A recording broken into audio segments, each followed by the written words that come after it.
sucreries qui appartiennent à M. Caillard, qui est un milliardaire français, ça ne crée pas de richesse dans l'outre-mer. Donc vous dites que les entreprises du sucre qui sont basées en Guadeloupe, aux Antilles, n'appartiennent pas à des Guadeloupéens? Non, elles appartiennent à des industriels français qui sont tranquillement en France. Et ils reçoivent des subventions, ils sont financés par les budgets européens. Oui, et ils sont subventionnés aussi par des budgets nationaux et ils demandent des dérogations afin que le gouvernement leur octroie des subventions. Là, 38 millions d'euros. Ils sont organisés. Ils sont organisés. Le lobby de la banane et du sucre est organisé. Et capte le maximum d'argent. Et quand on regarde les dossiers, ils vont plaider en expliquant que cet argent ira aux agriculteurs. Et ils font pression sur nos élus pour aussi qu'ils détournent les yeux. Mais je vais vous donner un exemple. Excusez-moi de vous couper. Ça veut dire, vous dites aujourd'hui que en fait, le lobby du sucre, de la banane et de la canne est organisé, et le lobby des agriculteurs n'est pas organisé. Le lobby des entreprises en Guadeloupe, je prends l'exemple de la Guadeloupe ou de la Martinique, n'est pas organisé en fait. Ils ne sont pas organisés quelque part. Les autres se sont organisés, et puis les agriculteurs et les entreprises ne se sont pas organisés. Mais c'est pire que ça. On est resté à l'ère coloniale. Et je le dis très clairement. Nous avons une politique coloniale qui est appliquée ici, de façon à ce que le niveau d'éducation reste le plus bas, que les jeunes ne reviennent pas et que nos populations restent de plus en plus pauvres. Nous avons aujourd'hui un lobbying qui fait en sorte que nous soyons encore à l'époque de l'esclavage. Comment pouvez-vous me dire que quand je suis en réunion avec les services de l'État ou en réunion avec Bruxelles et que les services de l'État nous expliquent que par exemple sur une île telle que Marie-Galante, les 3/4 de la population soient en train de couper de la canne toute l'année? Il faut arrêter de mentir, les chiffres sont faux. Et quand j'ouvre des procédures d'infraction contre la France sur de tels mensonges, mais la Commission elle-même n'en revient pas. Je vais vous donner un exemple très simple. Nous avons un régime dérogatoire concernant la production d'énergie renouvelable.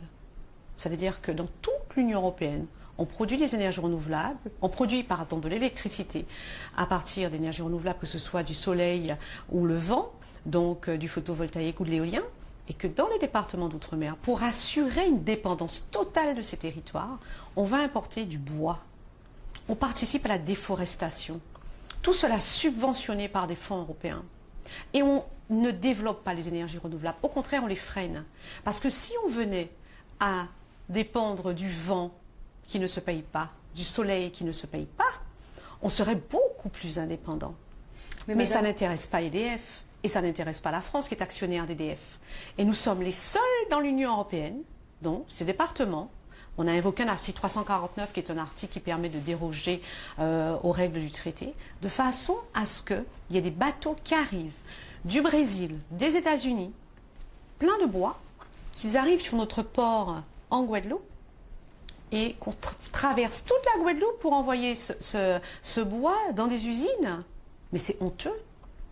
J'étais dans une réunion avec la directrice générale de l'énergie, avec les États membres, et ils n'arrivaient pas à le croire. Parce que quand vous racontez ça, on ne peut pas le croire, parce que la France, que dit la France? La Convention de Paris. La France donne des leçons au monde entier sur les énergies renouvelables, mais pas dans l'outre-mer, puisque de toutes les façons, on a déjà eu l'esclavage, on a déjà eu la chlordécone, la pollution à la chlordécone, il n'y a jamais eu de condamnation. Aujourd'hui, nous avons des usines excessivement polluantes qui rejettent leurs déchets en mer et la pollution de l'air est excessive. Ça a déjà été bien précisé par l'autorité environnementale nationale, mais personne ne dit rien, personne ne fait rien. Pourquoi? Parce que les élus gagnent financièrement avec cette dépendance. Parce que la taxation à l'importation, donc vous avez une taxe chaque fois que quelque chose est importé en Guadeloupe, je parle par exemple de l'octroi de mer et toutes les taxes liées à l'importation de combustibles. On va revenir à l'octroi de mer, mais je voulais vous dire quelque part, c'est la faute à qui, Madame Copette? C'est la faute à qui? Parce qu'en fait, si le Guadeloupéen ne s'intéresse pas à ça, s'il se contente de ce qui existe, il a un pouvoir en fait, le pouvoir de changer les choses. Il est le seul à avoir le pouvoir de changer les choses en s'organisant. Concrètement, aujourd'hui, qu'est-ce qui doit être mis en place pour qu'il y ait ce changement? Concrètement, le changement, c'est maintenant. Et il ne faut pas attendre.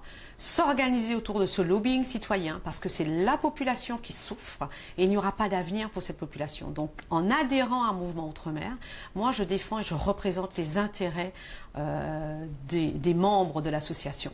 Il faut arrêter de croire que les politiques sont la solution de la représentation. Les politiques ne comprennent absolument pas comment fonctionne l'Union européenne. Il est vrai qu'en Guadeloupe, en Martinique, en général, en Outre-mer, on compte sur les élus. C'est-à-dire que le citoyen, il vote, il demande tout à son maire, il demande tout à son député, il demande tout à son président de région. On a souvent tendance à vouloir, à attendre tout de l'élu. C'est une forme d'irresponsabilité en fait, et c'est un clientélisme très particulier, la politique dans les départements d'outre-mer, parce que nous avons vu qu'il y a un niveau de corruption dans tous les départements d'outre-mer avec les élus, ça est décrié par la Cour des comptes et que rien n'est fait, mais il faut changer cette mentalité. Il faut bien comprendre qu'en 2021, personne n'attend quoi que ce soit de ces élus. Les intérêts, on va les défendre, on va défendre ces intérêts. Et que ce n'est pas un maire ou un président de région qui peut défendre ces intérêts-là parce qu'ils ont délégué, je veux dire, les régions d'outre-mer ont délégué leur pouvoir de représentation auprès des institutions européennes. Elles l'ont délégué à un lobby. Elles l'ont délégué à qui? Ces entreprises sont représentées par Eurodom. Donc Eurodom est le lobby de la canne, de la banane, du rhum. Donc vous voulez dire qu'en fait, il n'y a qu'Eurodom qui représente les entreprises guadeloupéennes ou des Outre-mer à Bruxelles? Absolument. Et c'est une volonté de l'État français. Et c'est une volonté aussi de l'État français de se dire, on a un lobby qui a toujours fonctionné, qui est un lobby colonial et qui verrouille les départements d'outre-mer. Et les députés, et les différents députés, quand je parlais de la députée allemande, Madame Rodust, tout à l'heure, elle était quand même excessivement surprise de voir que l'État français la renvoyait toujours vers Eurodom pour tous les sujets. Alors qu'il dit que la pêche, ce n'est pas forcément un sujet lié à la canne, à la banane. Donc, Maître Copette, aujourd'hui, ce que vous voulez, c'est organiser les autres filières au sein du MOM pour pouvoir les représenter? Absolument, parce que quand on se rend compte que la Chambre d'agriculture de la Guadeloupe, par exemple, est représentée par Eurodom, que les agriculteurs sont représentés par le lobby en charge de l'importation de toute la matière première et de tous les produits. Et en fait, vous avez un lobby concurrent qui vous représente. Donc, il est urgent de comprendre et de voir ce qui se passe. Il ne faut plus faire semblant de ne pas savoir. Nous avons une responsabilité historique. Vous savez, il y a un moment, moi, je suis issue de l'esclavage. Moi, je suis issue de familles aujourd'hui qui, à 3 générations, étaient esclaves. Mes parents, mes grands-parents se sont battus pour évoluer, ont envoyé leurs enfants en France faire des études.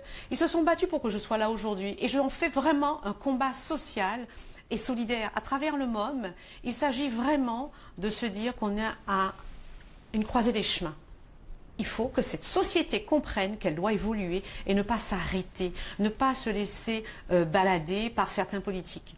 Il faut clairement aller aujourd'hui chercher de l'argent pour faire évoluer la société guadeloupéenne. Parce que moi, je le dis très clairement, on est face à un génocide de substitution, je l'ai vécu. J'ai passé combien d'heures dans des à la gendarmerie en Guadeloupe. Vous savez, avant de venir en Guadeloupe, je pensais que j'étais une citoyenne normale, avocate. Je vis à Londres, à Bruxelles, Paris. Puis j'arrive ici et je vois un fourgon de gendarmerie, 2 fourgons débarqués. Puis on m'explique tranquillement, mais qu'est-ce que je reste faire ici? Je rencontrais un procureur de la République qui me dit, mais madame, qu'est-ce que vous faites ici? Pourquoi? Qu'est-ce qui s'est... Enfin, comme ça. Ma fille, par voie de conséquence, on lui a interdit, française, guadeloupéenne, d'être en Guadeloupe. Mais moi, je vais dire que, pourquoi j'attends qu'un garde des Sceaux se penche sur ce sujet? Parce que tant qu'on n'aura pas rendu justice, quand je suis arrivée ici, je me suis dit, on a 400 000 personnes en danger de mort. Vraiment 400 000 personnes en danger de mort. Nous n'avons aucun respect du droit civil, du droit pénal, du droit de l'environnement. Rien. La chlordécone, le droit de l'environnement. Aujourd'hui, les usines d'Albioma qui rejettent leurs déchets. Revenons à votre arrivée ici. Oui. Qu'est-ce qui se passe? Pourquoi, enfin, qu'est-ce qui s'est passé? Parce que vous étiez une avocate de Bruxelles. Enfin, pourquoi il y a ces gendarmes? Pourquoi on ne veut pas que vous soyez en Guadeloupe, que vous viviez en Guadeloupe? Ben écoutez, j'ai été... vous avez vu l'affaire de Michel Zecler. Elle met en lumière le fait que vous avez des gendarmes qui sont capables de faire de faux témoignages. Et j'ai été victime de faux témoignages de gendarmes. Je vis ici, j'arrive ici avec ma fille, et là, j'ai mon ex-mari qui fait un procès d'intention, mais quelque chose de... Je dirais que les détails de cette affaire sont tellement sordides.